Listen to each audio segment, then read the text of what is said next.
Kapag narinig mo ang salitang psychopath, ang iyong isip maaaring magpahiwatig ng lahat ng uri ng nakakatakot na haka-haka tulad ng pelikulang Misery o Hannibal Lecter in the Flick, or Silence of the Lambs. Ngunit ito ba talaga ang tama na mga representasyon ng mga tao na may psychopathic tendencies? Ang sagot sa tanong na iyon baka magulat ka.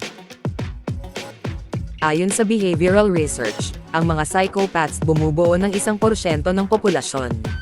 Karamihan sa kanila ay hindi marahas na mga mamamatay tao. Hindi gumagala at humahabol na may patalim o palakon.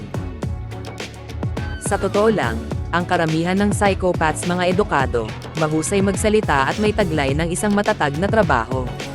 Pwede silang lalaki, babae, straight o gay. Maniwala ka man o hindi, ang mga psychopaths gaya rin ng ibang tao.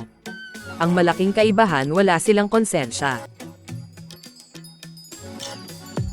Mga indikasyon ng BF o GF mo ay maaaring isang psychopath na baka magulat ka.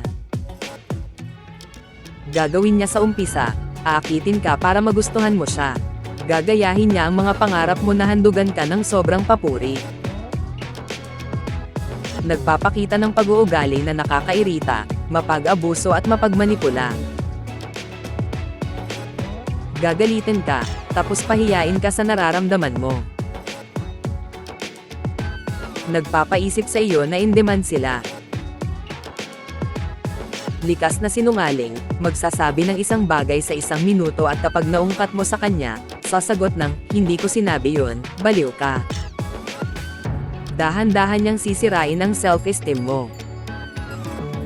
Samantalahin ang iyong kahinaan. Emosyonal at minsan pisikal na mapang-abuso.